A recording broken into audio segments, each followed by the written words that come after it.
Hey friends, how's it going? Welcome back to my channel. So today I'm reviewing the new Essie Just Chill Collection out in this beautiful scenery. I'm out here cross country skiing and it's gorgeous, and I figured this is the perfect place to do my introduction for the Just Chill collection. This is a 5-piece collection that Essie actually released as a 6-piece collection overseas last year for winter. I was so sad we didn't get them, but at least we get 5 of them this year. I'm so excited to share these with you. I picked them up at Ulta. I will leave a link in the description for you guys to purchase. It's an affiliate link if you guys are interested. All right, now without further ado, let's get right into these beauties. And first up, we have one of my faves from this collection. This is Take the Dip. Take the Dip, as described as a light minty green with white and blue undertones. And this one is gorgeous. It's super easy to apply. I would say 2 to 3 coats. I did 3 coats here, but my thumbnail is pretty long. When I did the full hand swatch, I only did 2 coats on my other fingers, so keep that in mind. I do also do thick coats, so also keep that in mind. This is one of the prettiest greens I own. I feel like so many polishes that are minty turn out to be more blue toned than green. So I'm a huge fan of this polish. Here you can see how the polish looks in different lighting. So here we have it indoors under studio lighting, outdoors in the sunlight. Yes, we do have sun finally in Seattle. And then here you can see how it looks indoors with no special lighting.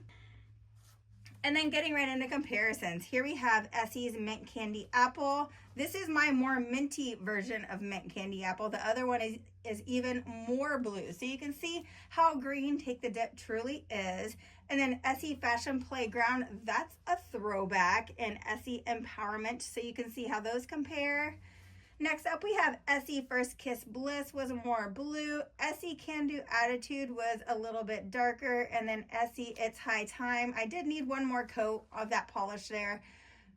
It's a little bit streaky, but you can see how those compare.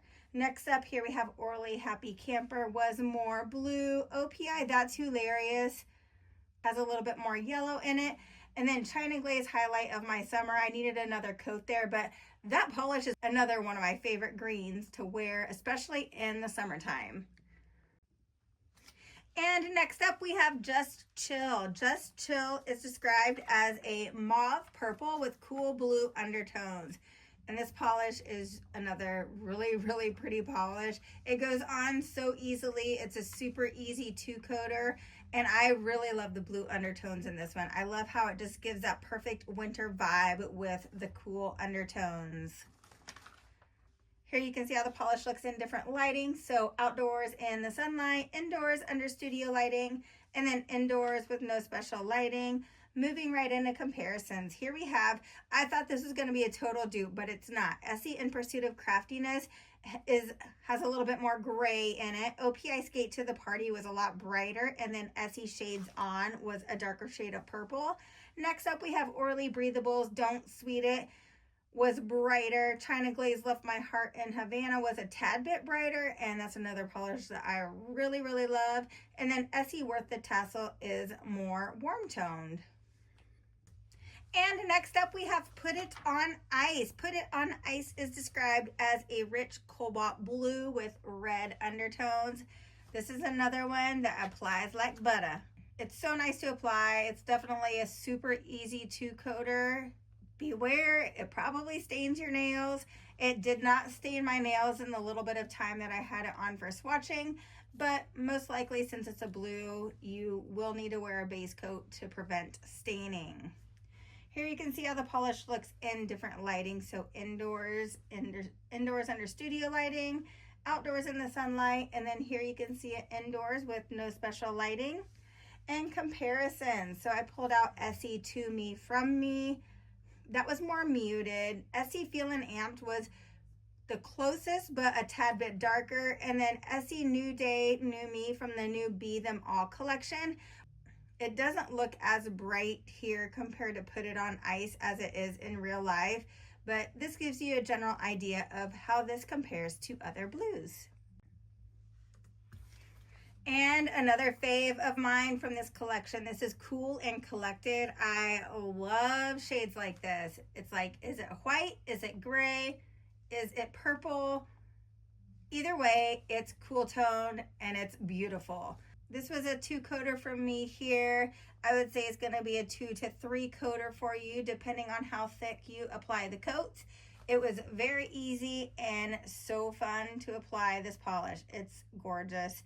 Here you can see how the polish looks in different lighting. So indoors under studio lighting, outdoors in the sunlight, and then indoors with no special lighting. And getting right into comparisons, I kept pulling out more and more shades to compare to this polish, and I didn't find any dupes. So here we have Essie Lilacism, Essie St. Lucia Lilac. That was one of my favorite polishes back in the day. I don't even know what year that was released, but it still applies like butter. And then Essie Primp and Powder was more purple. Here we have Essie You've Got Me Faded, had more pink in it. OPI Hue is the artist, was lighter. And then Essie Go Ginza was more purple. And then since everything was leaning more purple, I pulled out some polishes that were a little bit more blue. So here we have Essie Kiss and Spell, Zoya Emerson, and Orly Stratosphere. And no dupes there. And last but not least, we have Temperature Check. Temperature Check is described as a baby blue shimmer with refined silver pearls. And I did do 2 coats on this one. This is such a pretty polish. I think this is such a perfect polish for wintertime, and I love the way it looks on the nails. Here you can see how the polish looks in different lighting. So outdoors in the sunlight, indoors under studio lighting, and then indoors under studio lighting and comparisons. I didn't have a ton of polishes to compare to this, so I pulled out Essie's Let It Ripple, which is very sheer. And then Orly Written in the Stars, I would say is basically a dupe for this one. It looks like it's a little bit lighter here in the lighting, but I would say in real life, it's a definite dupe. And then Essie Love at Frost Sight was different, and it has gold shimmer in it. All right, guys, so what did you think of this collection? Let me know in the comments down below, and then stay tuned. I have more polish reviews coming for you guys. I will be reviewing some Mooncat polishes, so stay tuned for that. It's my very first time reviewing them, so I'm super excited about that. And then I have some Olive and June polishes and many more. All right, you guys, thanks for joining me on my skiing and review of this Essie collection. Love you all so much. Have a great day. Bye.